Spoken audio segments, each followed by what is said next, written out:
He said Texas was hot, but he had never seen cold. Julian thought he was hiding a secret. He did not realize I was the one who handed him the shovel. He wanted to find himself. By the time I am done, he will be lucky to find his way out of a federal scandal. My name is Alara. As a senior auditor, I do not believe in surprises. I believe in verification, which is why, I suppose, I was driving my car through the oppressive Austin heat toward the Four Seasons. Julian, my husband, was supposedly in an emergency meeting, a last-minute strategy session for the upcoming gala, the centerpiece of his beloved charity, the Helios Initiative. He had co-founded it. He was its face, its voice, its tireless champion. He had called me that morning, his voice tight with manufactured stress. "It's a complete fire, honey," he had said. "We might be here all night. The keynote speaker just pulled out." I told him I understood. I told him to do what he had to do. In my purse, nestled in its velvet box, was a limited edition Mont Blanc pen, the Star Walker series. I had given it to him for our 5th anniversary. 2 months ago, he had claimed to have lost it, frantic, turning the house upside down, mourning its loss with a little too much theatricality. I found it yesterday, tucked deep inside his golf bag, which he had not used in over 6 months. I am an auditor. I find the things people try to hide. The lobby of the Four Seasons was an oasis of cool air and quiet wealth. The scent of white tea and lilies hung in the air. I had texted him from the car. Traffic was light, thinking of stopping by to see if you need coffee. No reply. I scanned the lobby, looking for the conference wing, for a sign pointing to the Helios Initiative. I saw bankers in bespoke suits and women with identical, smooth foreheads. And then I saw him. He was not in a conference room. He was not in a suit. He was standing near the towering arched windows of the lobby lounge, half obscured by a ridiculously large fern. He was wearing a linen shirt, and he was with Serafina. Serafina, the wife of his business partner, Marcus. She was, as always, immaculate, dressed in a silk sheath that probably cost more than my first car, her black hair shining, and Julian was hugging her. My mind, trained to observe and categorize, immediately began to process the data. This was not a hug of comfort. This was not a "so good to see you" hug. This was a proprietary hug. His hand was placed far too low on the small of her back. His fingers splayed possessively on the curve of her hip. Her head was tilted, nestled against his chest, and they were whispering. Then they laughed, a low, shared, intimate sound that did not belong to them. I did not move. I just stood, a dozen yards away, a statue of imported marble and quiet observation. I watched them for a full minute. He murmured something, and she tilted her head back to look at him, her eyes bright. He must have felt my gaze, the way an animal senses a predator. He shifted, his eyes lifting from her face, scanning the lobby with the lazy satisfaction of a man who thinks he has it all. And then he saw me. I have audited companies worth billions. I have seen CFOs realize they are trapped. I have seen the exact moment the blood drains from a face when a lie is uncovered. Julian's reaction was a textbook case. The color vanished. It did not fade. It was stolen. His sun-kissed, handsome face turned a waxy, pale gray. His mouth opened slightly. He staggered, physically staggered, his knees giving way. He threw out a hand to catch himself on the back of a plush velvet armchair, his other hand still clutching Serafina's arm. He looked like a man who had just been shot and was waiting for his body to understand it. Serafina, feeling him lurch, pulled back. Her face was a mask of confusion, which quickly curdled into annoyance. "Julian, what is—" She stopped when she followed his gaze. Her reaction was different. Her socialite smile, the one she deployed at galas and fundraisers, simply froze in place. It became a brittle, terrifying thing, a rictus of glass. She did not look afraid. She looked inconvenienced. They both stared. They both waited for the explosion. The tears. The screaming, the accusations thrown across the expensive carpet. That is what normal wives did. I am not a normal wife. I held his gaze. I let him see the absolute calm in my eyes. Then, slowly, I reached into my purse. I did not take out my phone. I did not take out a key. I took out the Mont Blanc. I held it up, the silver and black resin catching the light from the chandelier. I did not say a word. Julian's eyes, wide with panic, flicked from my face to the pen. I saw the dawning secondary wave of horror hit him, the horror of a lie found out, the horror of a detail missed. I smiled. It was a small, tight, cold smile, the kind of smile I reserved for the end of an audit, right before I delivered the findings. Then, I turned. My heels were silent on the rug. I walked across the lobby, past the concerned bellhop, past the scent of lilies, and straight out the automatic glass doors. The wall of 100-degree Texas humidity hit me, but I barely felt it. I was already colder. That drive to the Four Seasons was no surprise. Not for me. It was a confirmation, a field test, a variable I needed to isolate. I did not drive away from the hotel with a broken heart. I drove away with a hypothesis proven correct. My suspicion was not a sudden, gut-wrenching realization. It was a slow-drip audit. It began 3 months ago, and the man who started it was Julian himself. He had asked for a divorce. 2 weeks ago, to be precise. We were in the kitchen, the stainless steel reflecting the harsh overhead lights. I was reviewing a preliminary audit report for a tech client. Julian was pacing, holding a glass of whiskey he was not drinking. "Ilara," he said, his voice laced with that false sincerity he used on donors. "We need to talk." I did not look up. "We are talking." "No, really talk." He set the glass down. I do not think this is working anymore." I finally lifted my eyes. "What is this?" "Us," he said, gesturing between us as if we were two warring budget items. "We have grown apart. You are always working. You are here, but you are not here." It was the most classic, most pathetic, most unoriginal script in the cheating husband's playbook. He told me he loved me, but he was not in love with me. He said he needed space to find himself. He claimed he felt suffocated by my ambition, by my focus. My focus, incidentally, was what had paid for the house he was standing in and the whiskey he was clutching. I was not hurt. I was insulted. As an auditor, I live by a code trust, but verify. As a wife, I had mistakenly trusted. Now, it was time to verify. Because my suspicions did not start with a woman. They started with money. Julian was charismatic, a born salesman, the perfect face for a high-profile charity like the Helios Initiative. Marcus, his partner, was the quiet numbers guy, but I was the one who was actually the numbers guy, metaphorically speaking. And Julian's numbers had stopped making sense. It started small, 6 months back. Charges on our joint Amex. "Donor entertainment," he would say. But $500 at a sushi restaurant known more for its privacy than its fish. A $2,000 charge coded as consulting services from a vendor I could not find on any state registry. These were not just expenses. They were anomalies. They were sloppy. Then his behavior changed. Julian loved to brag. He lived on the praise of his own success. For years, he would bring home the foundation's quarterly reports, spreading them on the dining table, beaming as he pointed out the sky-high donation rates. "Look at this, honey," he would say. "We are changing the world." 3 months ago, that stopped.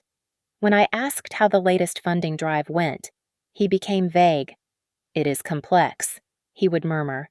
"Marcus is handling the back end. You know how it is." I did not. When I offered to look over the books for him, a casual offer I had made a dozen times before, he flinched. "No, no," he said, too quickly. "It is all fine. I would not want to bore you with it." He was boring me now. I did not hire a man in a trench coat to follow him from bars. I hired Zara.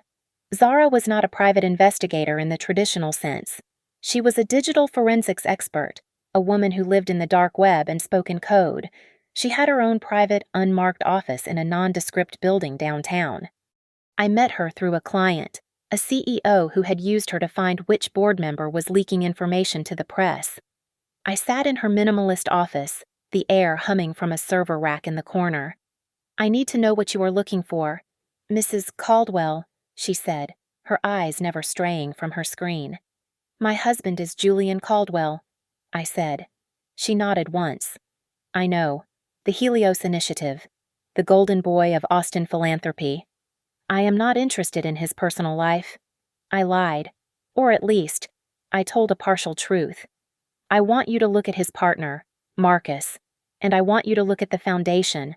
I want a complete financial workup of the Helios Initiative and any and all shell corporations or private accounts tied to Marcus." Zara finally looked at me. A small, appreciative smile touched her lips. "You do not want to know if he is sleeping with someone." "I want to know where the money is," I said. "The other stuff is just noise. The money is the signal." So, no, that moment in the lobby was not a surprise. It was just a data point I had not anticipated, a variable that confused the equation.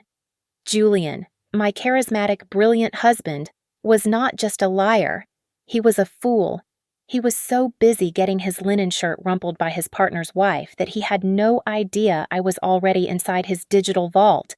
The hug was just a sloppy, human distraction. The real crime, the real story, was in the numbers, and I was about to read them all. 2 days after my performance at the Four Seasons, I sat in a sterile, temporary office I had rented by the hour. It smelled of industrial carpet cleaner and weak coffee. I do not use my own firm, and I do not use my home. When I conduct an audit, I create a clean room. Zara arrived at 10 a.m. sharp. She wore a black t-shirt and carried nothing but a laptop bag. She did not bother with small talk. She sat, opened her bag, and placed a single encrypted hard drive on the table between us. "The report is on there," she said. "Password is the authorization code we discussed. It's worse than your initial assessment." "Define worse," I said, my hand on the drive. "You hired me to find financial irregularities. I found them, but I had to follow the expense reports, and those reports led to complications." I nodded. The noise and the signal are tangled," Zara said, standing up. "My findings are sectioned. I suggest you start with Folder 1, Assets, Personal, then move to Assets, Corporate. My invoice is in a separate file." She left. I sat alone in the quiet room for a full minute. Then, I plugged the drive into a clean laptop I had bought for this specific purpose. The report was not a report. It was an execution order. I opened Assets Personal as instructed. Bombshell number 1. My hypothesis from the hotel lobby was confirmed, clinically and brutally. Zara had not just found rumors, she had found receipts. Julian was, indeed, having an affair with Serafina. There were hotel bills from the St. Cecilia, dinner receipts from Uchi for $500 on a night he told me he was working late on the grant proposal.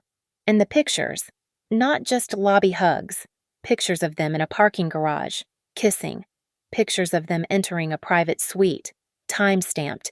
It was extensive, thorough, and disgusting. I felt a cold knot tighten in my stomach, not of heartbreak, but of rage, the sheer, sloppy arrogance of it. I closed the folder. I had my verification. Then I opened Assets, Corporate. This was what I had paid for. This was the real audit. Bombshell number 2 hit me like a physical blow. Zara had investigated Marcus, Serafina's husband, as requested. And Marcus was also having an affair. But the data was all wrong. The hotel charges were not for women. The gifts were not jewelry.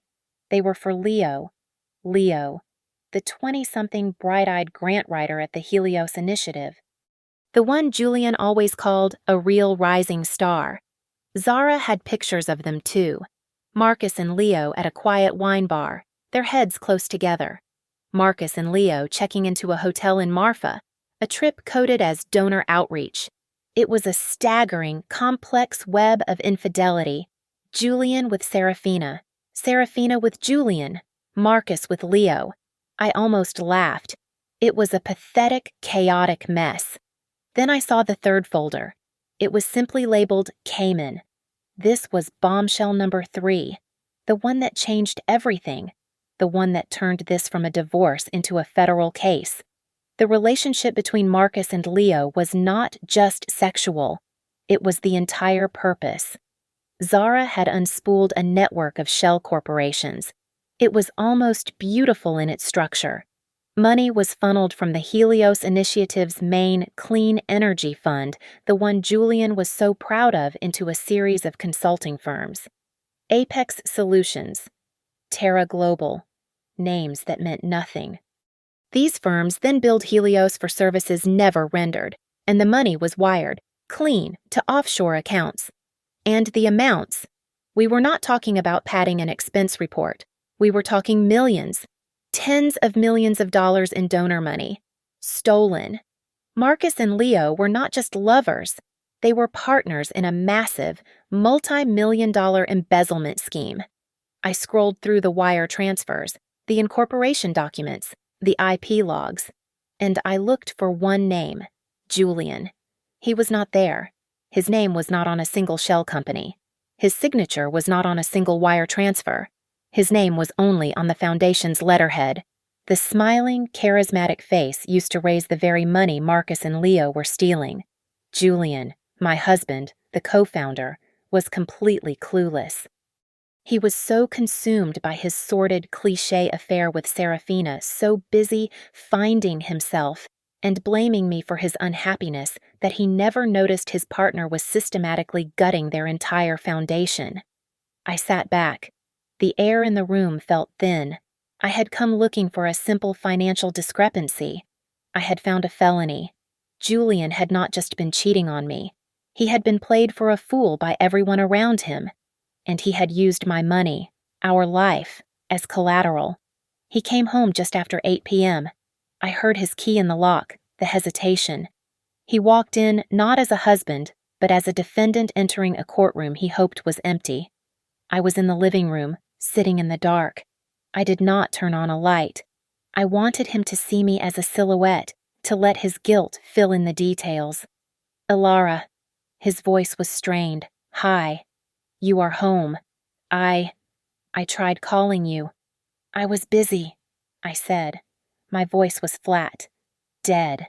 He fumbled for the light switch. The sudden glare illuminated him. He was still in the linen shirt from the hotel.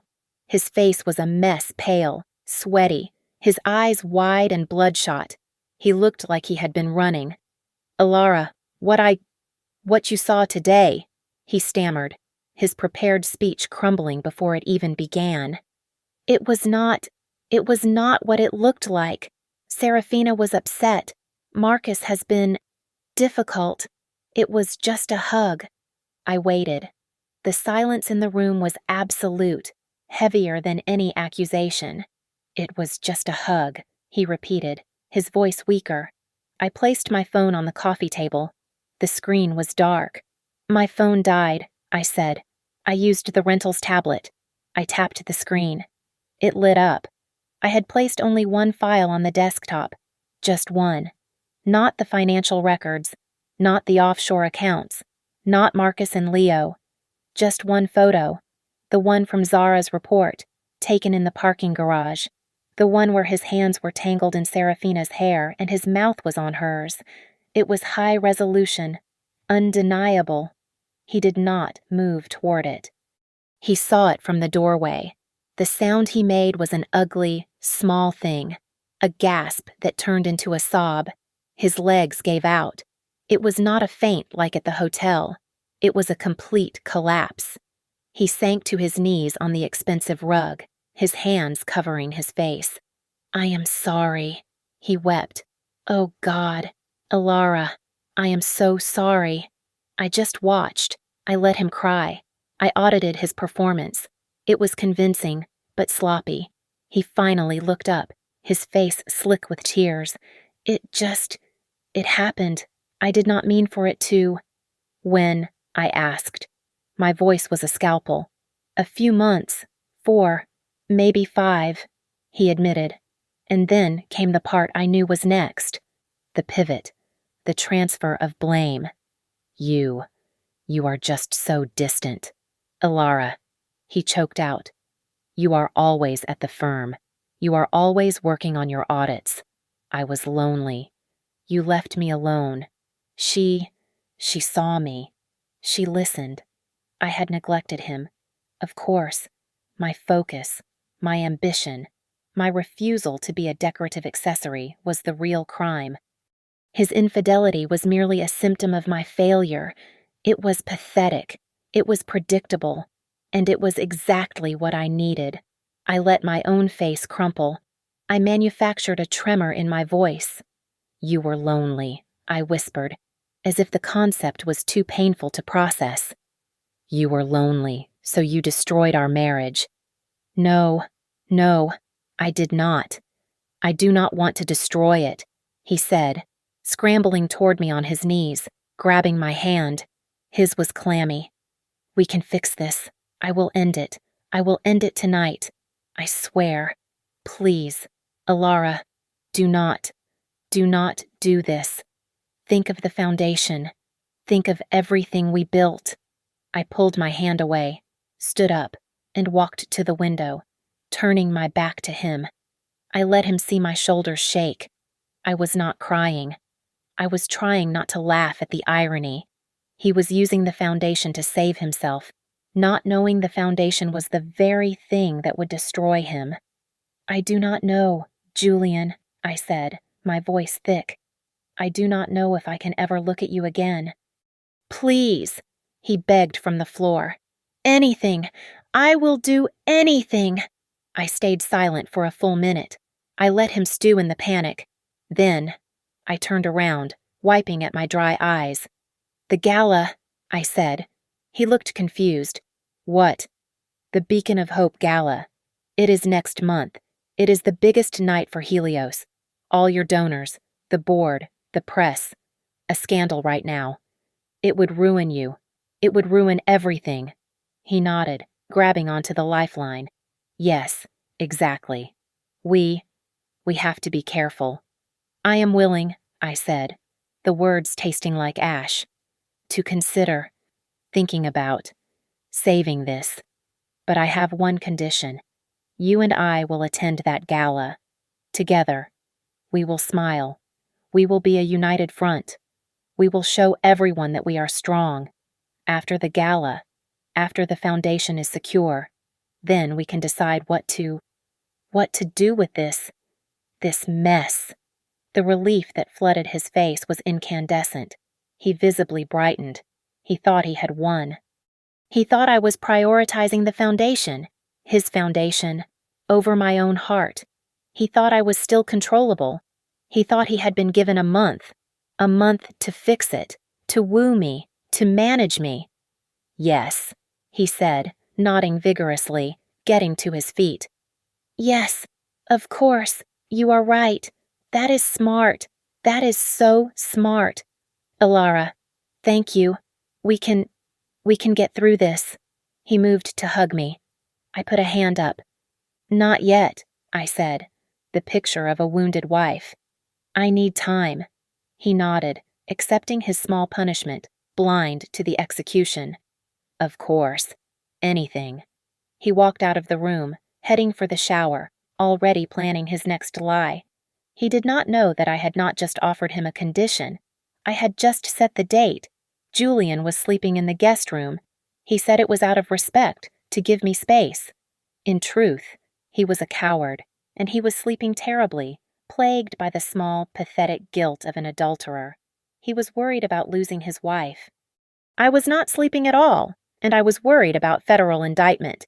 He was playing the part of the penitent husband, bringing me coffee in the mornings, which I poured down the drain the moment he left. He was focused on managing my feelings.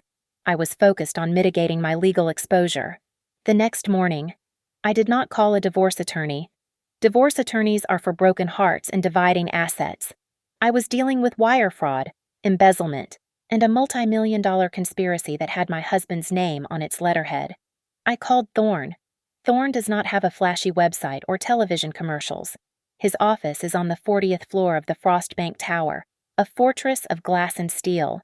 He is the lawyer other lawyers call when they realize they are out of their depth. His specialty is white-collar crime, and he charges $2,000 an hour. I sat in his office. The city of Austin spread out below us like a schematic. I did not cry. I did not give him a tearful story about my marriage. I slid the encrypted drive that Zara had prepared across his mahogany desk. He thinks this is about an affair, I said. He is wrong. Start with the folder labeled Cayman. Thorne is a man who looks carved from granite. He plugged the drive into his system and read. He did not speak for almost 20 minutes. The only sound was the quiet click of his mouse as he cross-referenced spreadsheets and image files. Finally, he leaned back in his chair. He did not look sympathetic.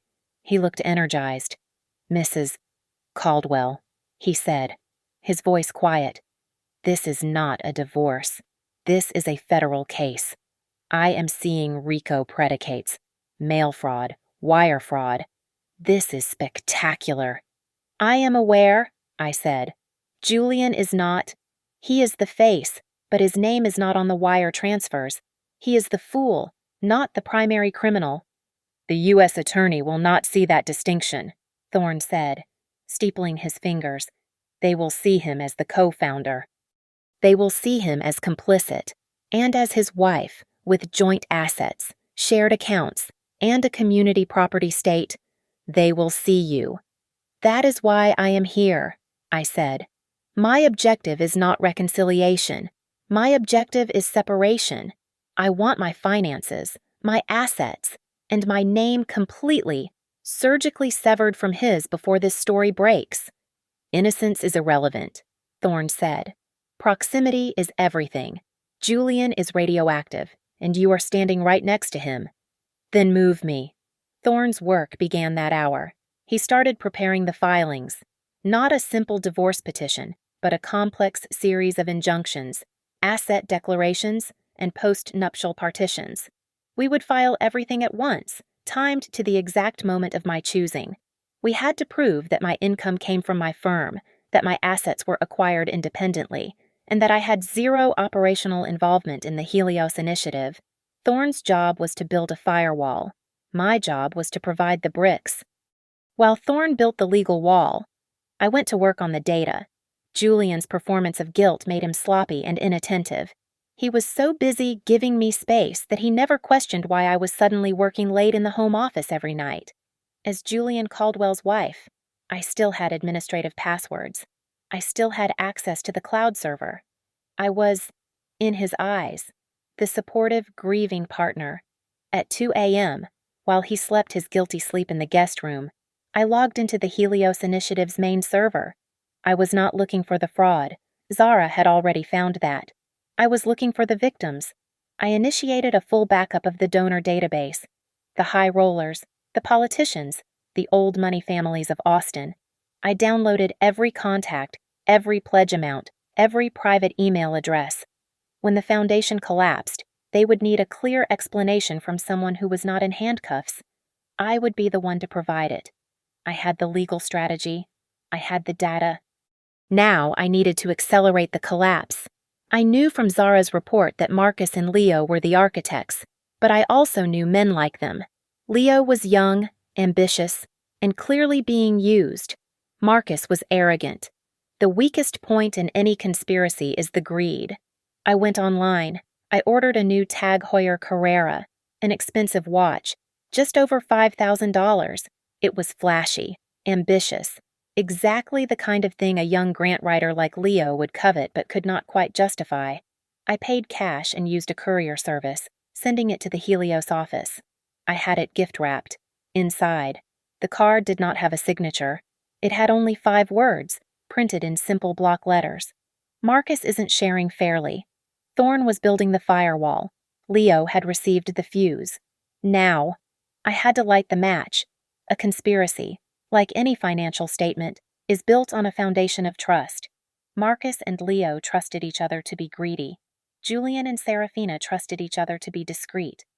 I intended to audit that trust into oblivion. I did not need them to find all the evidence. I just needed them to believe the other person was about to expose them. A panicked rat will chew through its own leg to escape a trap, and I was about to set two. I used a public library computer, 20 miles from my house, and a new, encrypted email address, a sterile, untraceable digital scalpel. The first email was sent to Marcus, his private email, the one Zara had pulled from the server. The subject line was empty. The body was just 3 lines. Your wife and your partner, Saint, Cecilia Hotel, the 15th. She is not as discreet as you think. I did not need to send him pictures. I did not need to provide proof. The specificity would be enough. The 15th was a date I had pulled from Zara's report, a night Julian had worked late, and Serafina had attended a committee dinner. Marcus, a man already steeped in his own deceit, would not see a random accusation. He would see a leak. He would wonder who knew. He would wonder what else they knew. He would become enraged, not at the infidelity, but at the risk. He would look at his partner, Julian, not as a friend, but as a liability. He would look at his wife, Serafina, not as a trophy, but as a threat. An angry, paranoid man makes catastrophic mistakes. The second email was for my husband. It was sent to his personal account, the one he thought I did not check. Subject, an admirer of Helios. The body was even shorter. Your partner is hiding something big from you. He is not the man you think he is. Ask him about account 401B.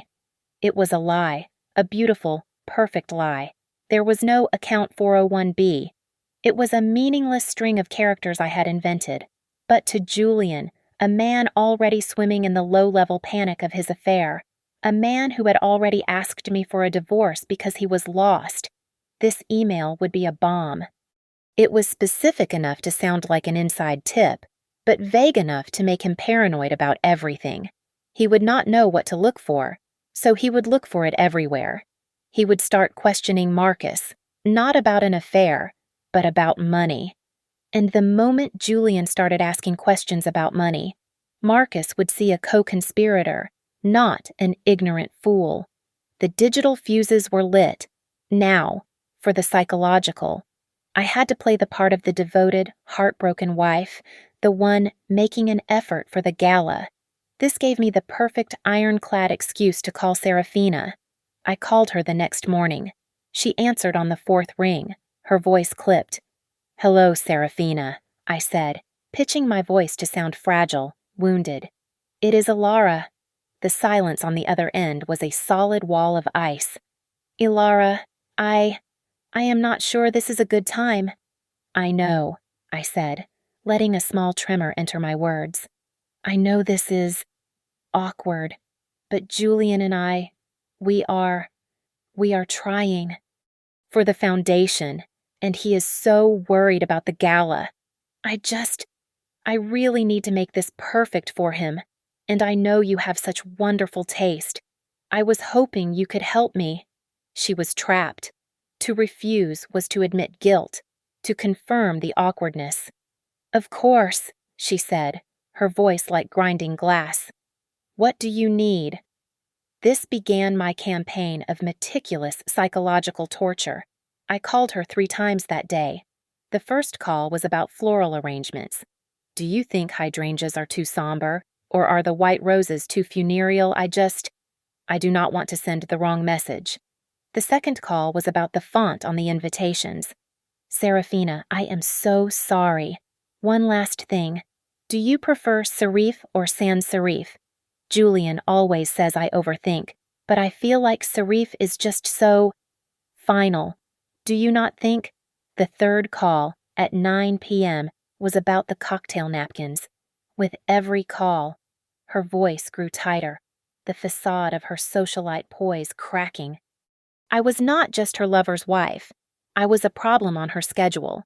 I was a constant, polite, devastating reminder that I existed, that I was in Julian's house, and that I was, perversely, planning a party with her.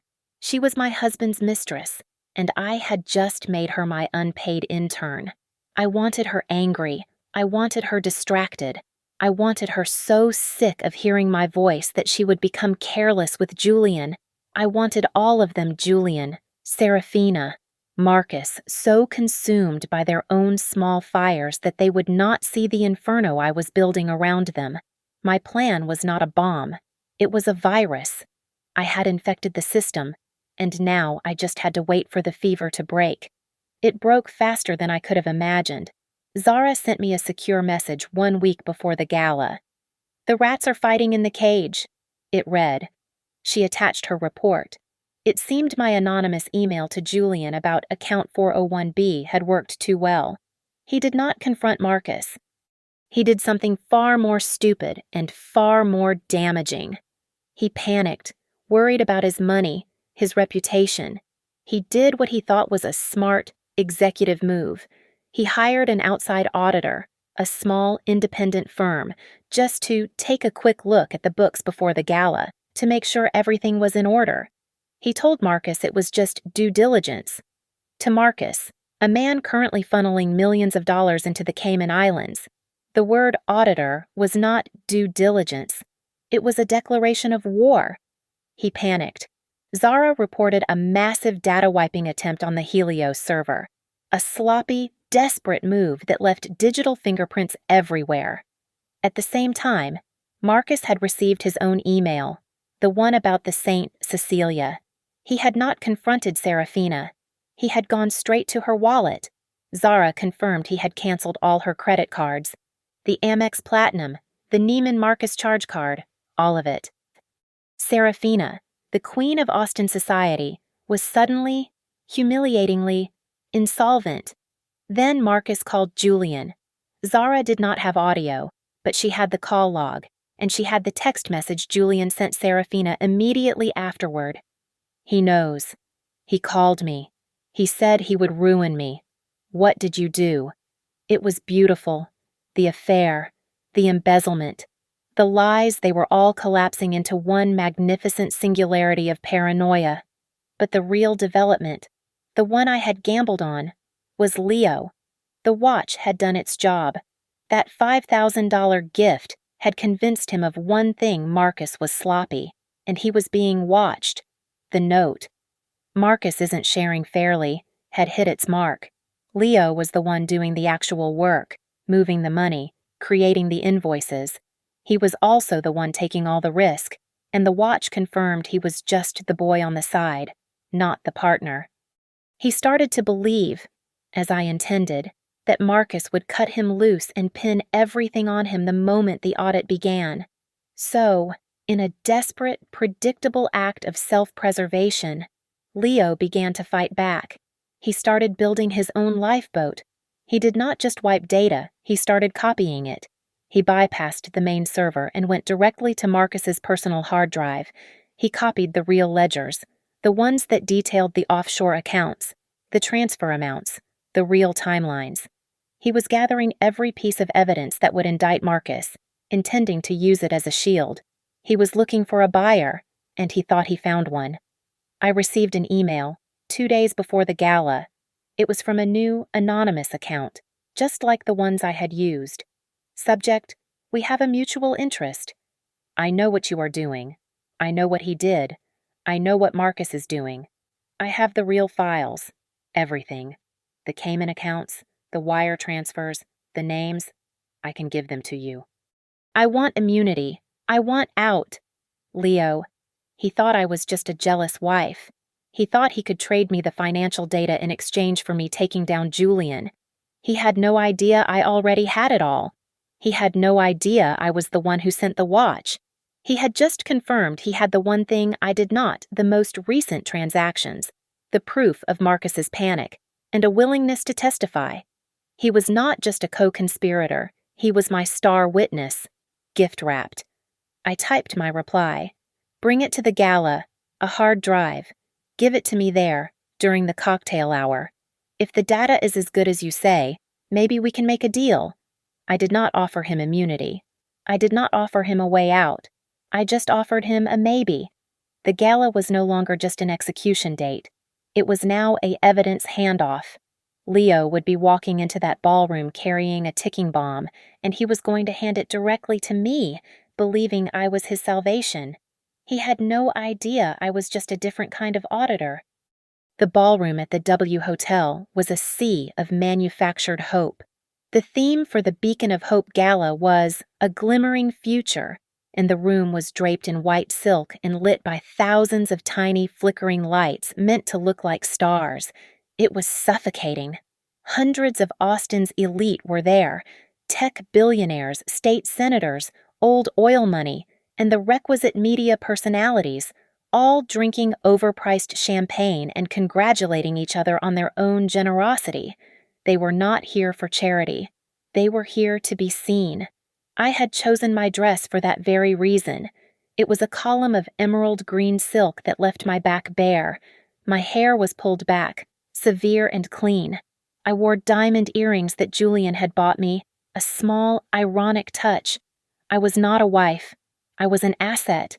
And tonight, I was liquidating myself. Julian was a mess. He stood beside me at the entrance, his hand at the small of my back, but it was trembling.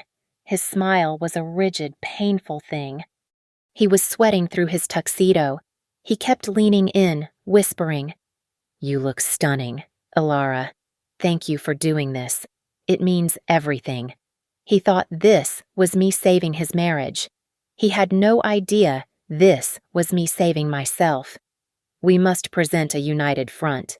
Julian," I murmured, patting his arm. "For Helios." We saw them arrive, not together. Serafina came in first, a defiant vision in red, alone. She held her head high, but her eyes were scanning the room, bright with a brittle, angry energy. She was a queen whose kingdom had just been blockaded. Marcus arrived 10 minutes later. He looked like he had not slept. His face was gray. He saw Serafina across the room, and his expression was not one of heartbreak, but of pure, unadulterated loathing. He went straight to the bar. The whispers started immediately. The perfect couple. Fractured. I excused myself from Julian. "I need to check on the seating, darling." I did not go to the seating chart. I went to the back of the ballroom, where a nervous-looking AV technician was checking his laptop. He was young, barely out of college. I gave him my warmest, most disarming smile. "Excuse me, are you running the presentation tonight?" Yes, ma'am. Mrs. Caldwell. Right, Mr. Caldwell's presentation is all loaded." "Wonderful," I said, holding out a slim black USB drive. "I have a small addition. It is a surprise, a special tribute video I made for my husband, a year in review of our journey. He thinks I am just saying a few words, but I wanted to do something special. Can you load this and play it right after his speech? The file is titled Our Journey." He beamed. "That is so sweet." "Of course, no problem at all." "Thank you," I said.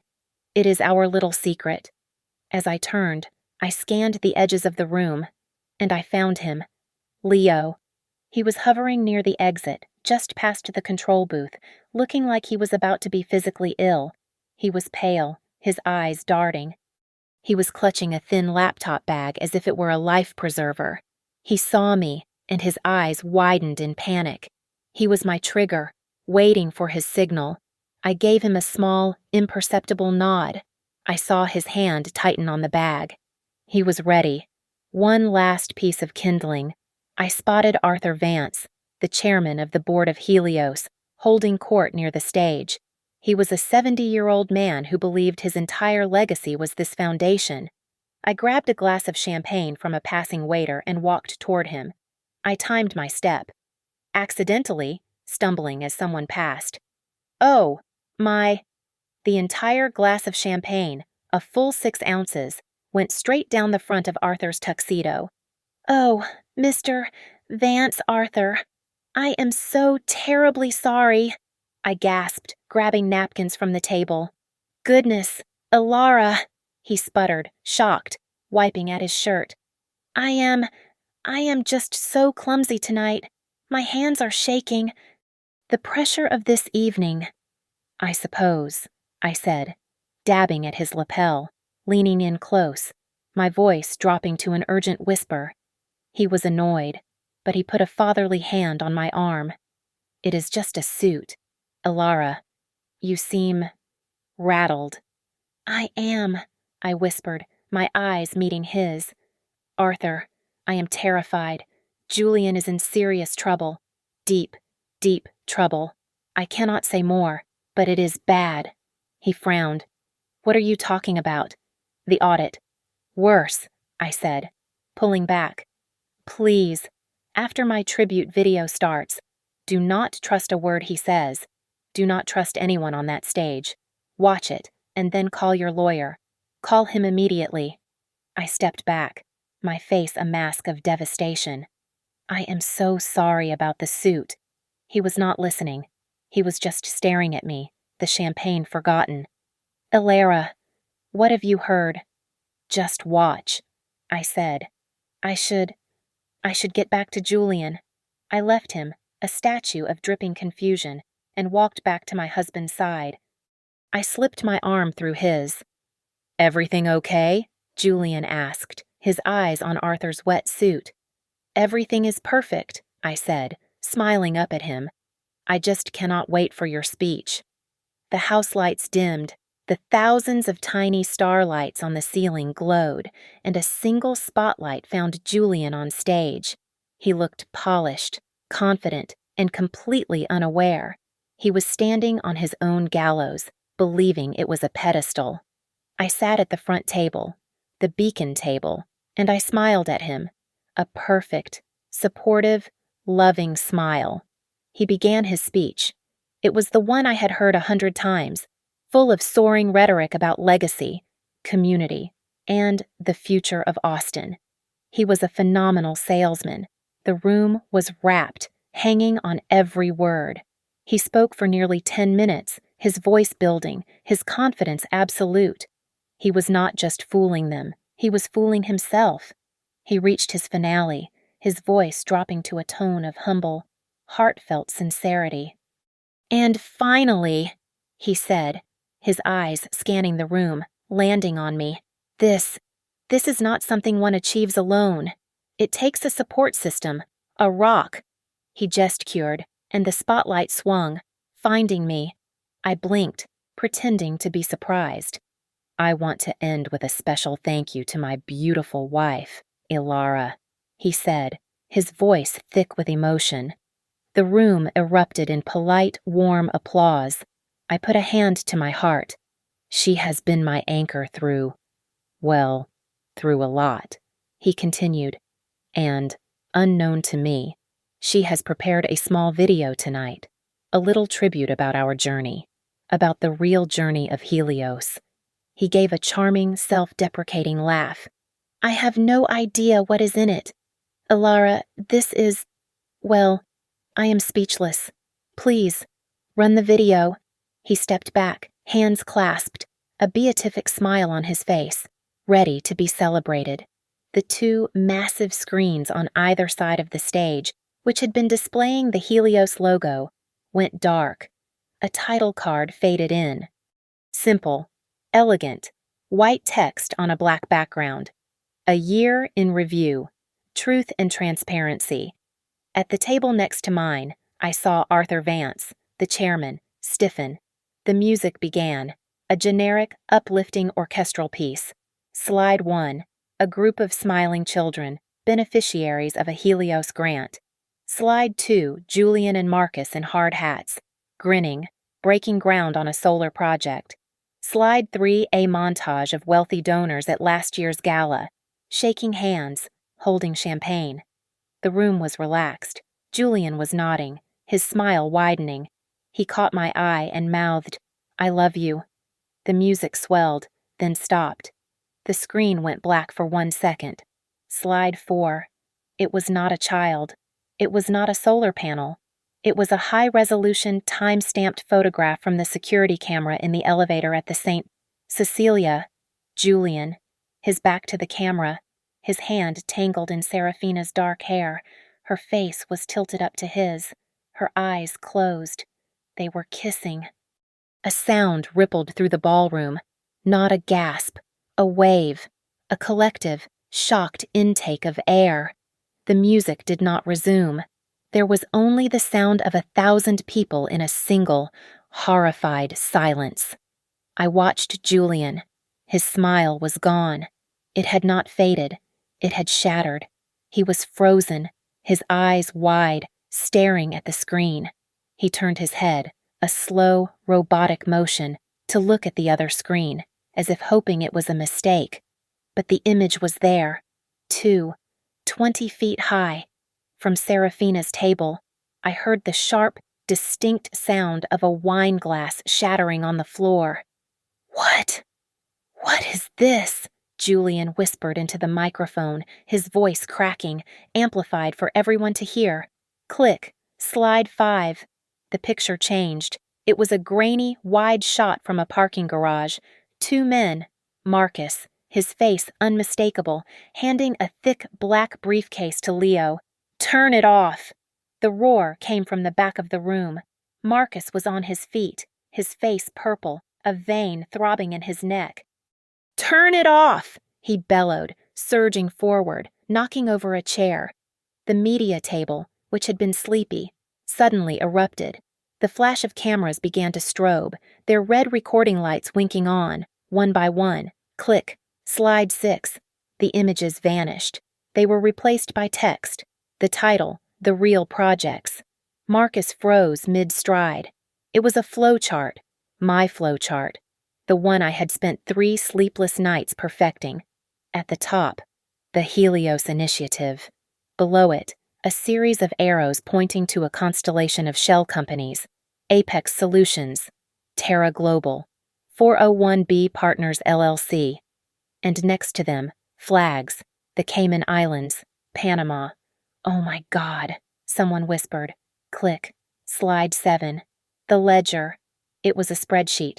Simple, black and white. Dates, account numbers, and amounts. February 10th, $450,000. Consulting fee.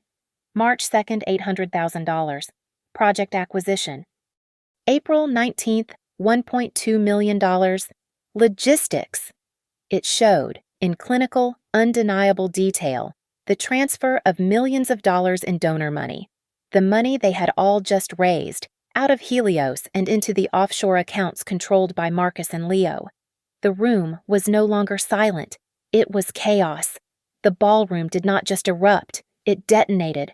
The air, thick with perfume and champagne, was suddenly filled with shouts. A woman in the front row screamed.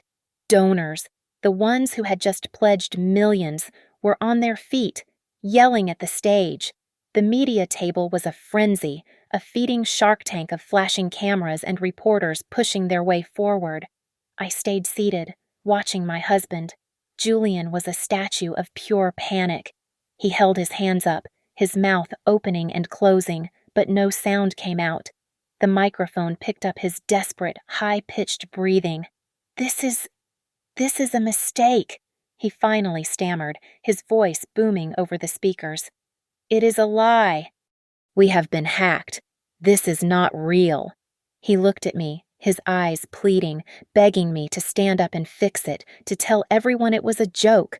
I just stared back at him, but before I could say a word, a new player entered the stage. Leo. He saw his moment, his one, desperate chance.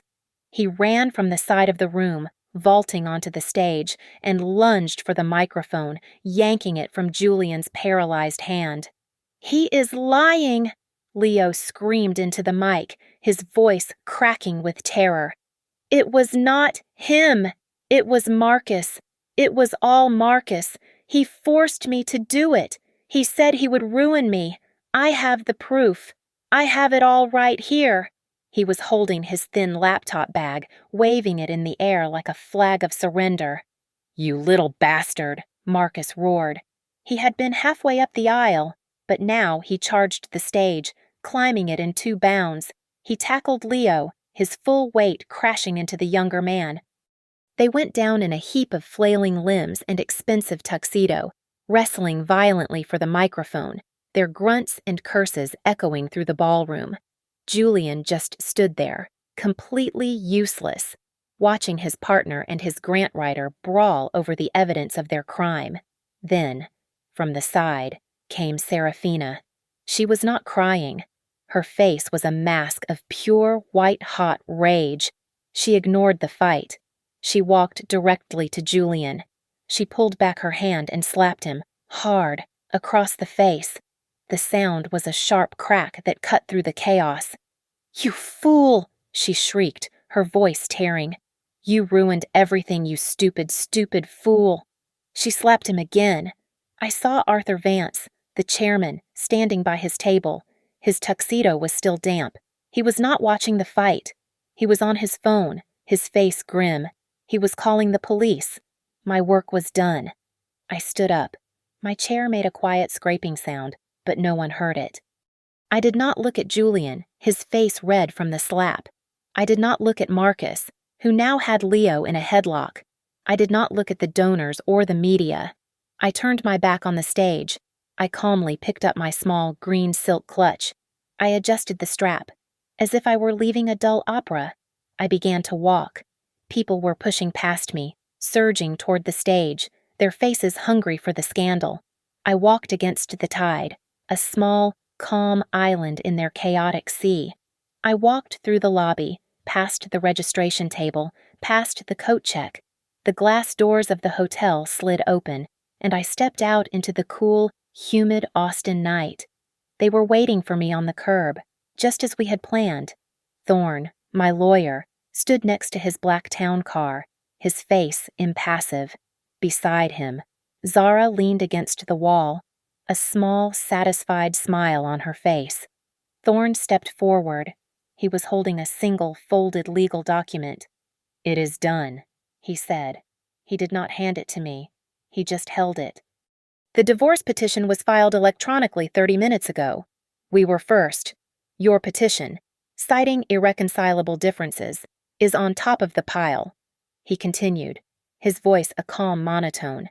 "Zara has already routed the contents of Leo's hard drive, which he conveniently emailed to your deal address the moment the presentation started to our contacts at the FBI's white-collar crime division. They were waiting for it." He finally looked me in the eye.